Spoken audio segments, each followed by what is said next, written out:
Assalamualaikum warahmatullahi wabarakatuh. Bertemu lagi hari ini via online. Masih semangat ya anak-anak? Semoga kita selalu dalam lindungan Allah Subhanahu wa Ta'ala. Sebelum kita memulai pembelajaran, kita awali pembelajaran hari ini dengan doa. Dengan harapan, semoga pembelajaran kita hari ini bermanfaat dan dapat menambah wawasan untuk anak-anak semua. Al-Fatihah. Amin. Oke anak-anak, hari ini kita akan membahas tentang tema 3, subtema 1, pembelajaran PPKN.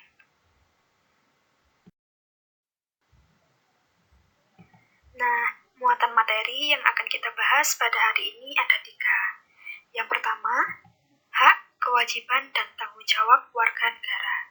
Yang kedua, pelaksanaan hak warga negara secara bertanggung jawab. Dan yang ketiga, pelaksanaan kewajiban warga negara secara bertanggung jawab pada pembelajaran. Oke, yang pertama, hak, kewajiban, dan tanggung jawab warga negara. Apa sih yang kalian ketahui tentang hak, kewajiban, dan tanggung jawab? Hak adalah sesuatu yang mutlak yang dimiliki oleh setiap orang sejak lahir, dan penggunaannya tergantung pribadi masing-masing. Sedangkan kewajiban adalah sesuatu yang harus dilaksanakan dengan penuh tanggung jawab. Jadi, hak dan kewajiban tidak dapat dipisahkan. Hak dan kewajiban harus dilaksanakan secara seimbang.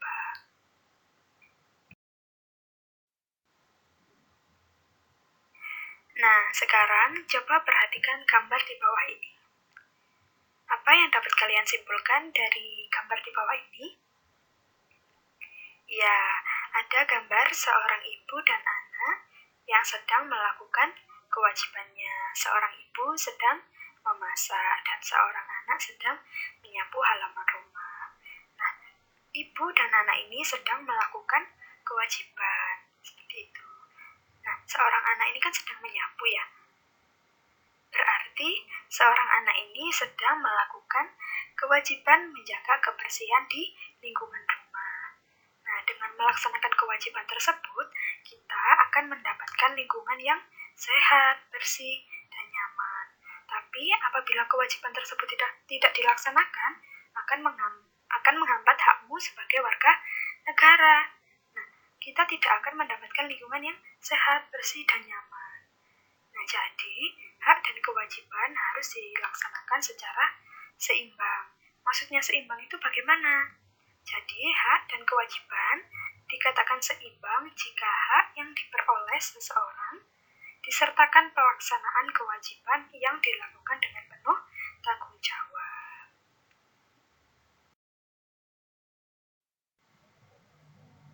Yang selanjutnya, bentuk tanggung jawab warga negara. Nah, kita sebagai warga negara memiliki hak dan kewajiban. Hak dan kewajiban warga negara bersumber dari negara. Jadi negaralah yang memberikan atau membebankan hak dan kewajiban itu kepada warganya. Nah, berikut tanggung jawab warga negara.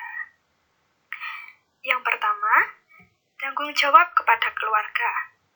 Contohnya seperti apa?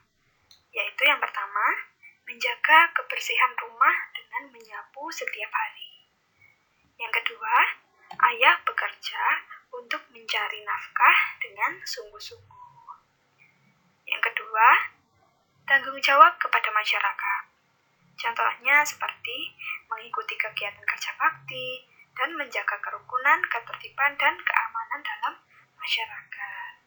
Kemudian yang ketiga, tanggung jawab kepada bangsa, yaitu seperti mengikuti upacara bendera dengan sungguh-sungguh dan menggunakan produk-produk dalam negeri. Dan yang terakhir, tanggung jawab kepada Tuhan, yaitu melaksanakan ibadah tepat waktu dan menjaga kerukunan antar umat beragama.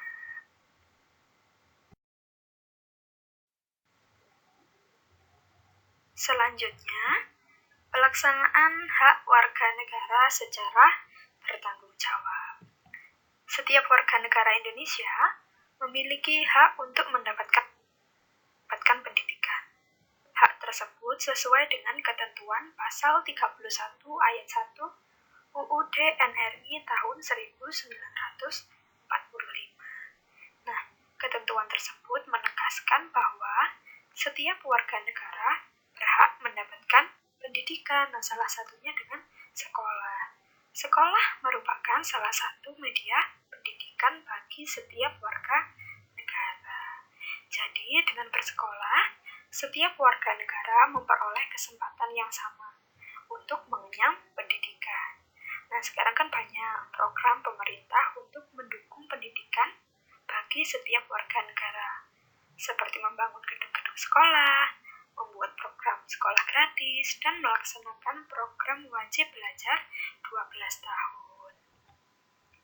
Nah, hak warga negara ini diatur dalam konstitusi negara, yaitu Undang-Undang Dasar Negara Republik Indonesia tahun 1945.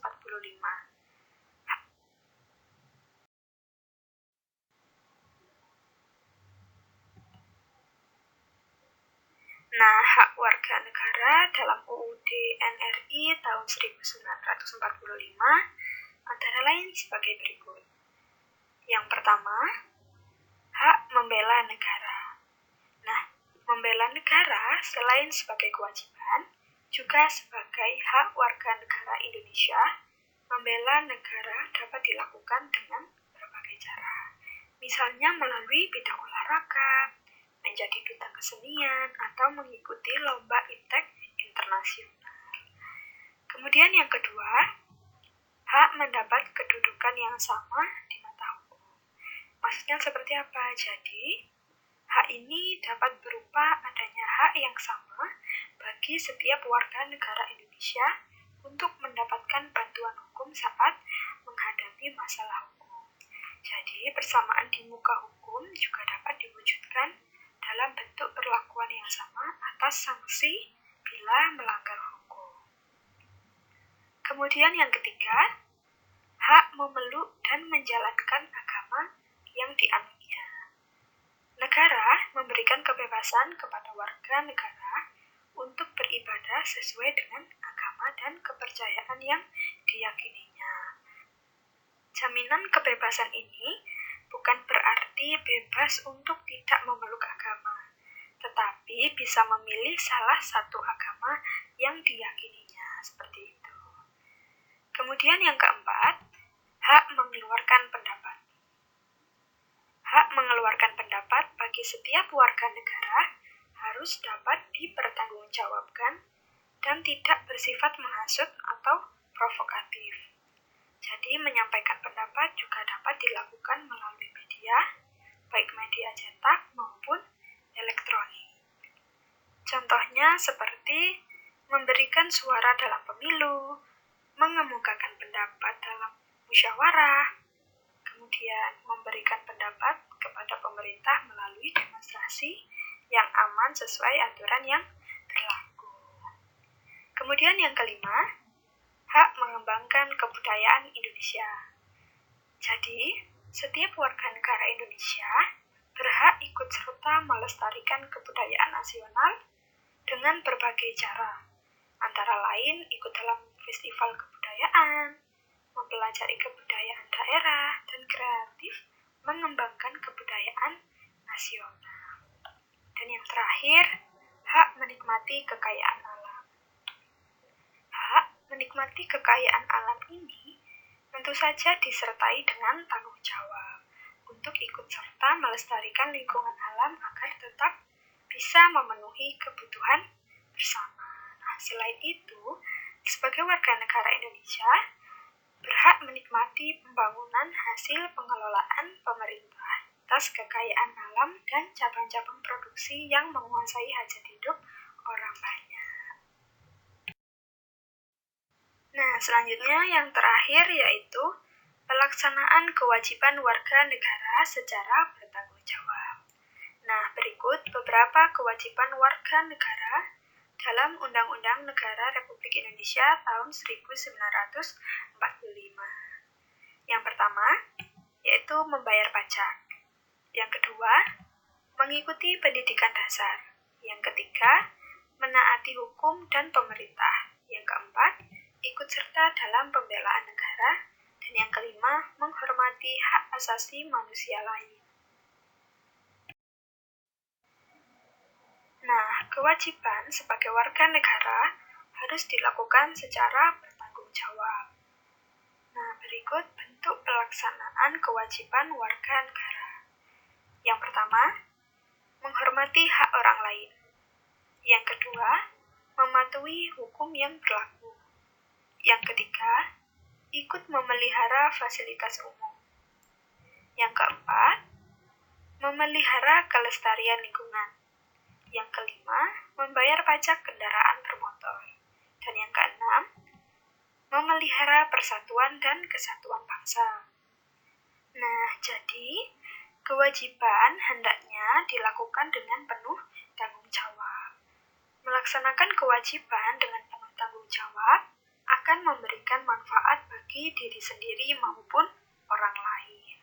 Nah, tapi apabila kewajiban dilakukan tanpa dilandasi rasa tanggung jawab, akan menimbulkan dampak negatif.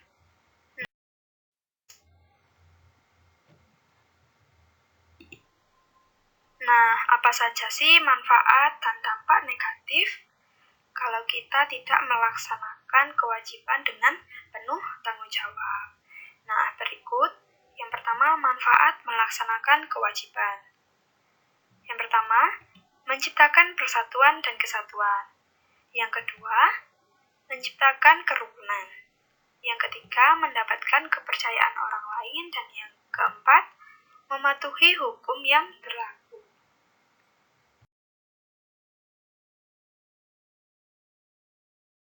Kemudian, apa akibatnya jika kita tidak melaksanakan kewajiban dengan penuh tanggung jawab? Yang pertama, menimbulkan konflik. Yang kedua, menghambat keterpenuhan hak. Yang ketiga, tidak dihargai dan dihormati orang lain. Dan yang keempat, mendapatkan sanksi. Nah, anak-anak, demikianlah pembelajaran yang dapat Ibu sampaikan pada hari ini. Semoga dapat menambah wawasan dan pengetahuan kita semua. Terima kasih atas perhatiannya. Ibu akhiri. Wassalamualaikum warahmatullahi wabarakatuh.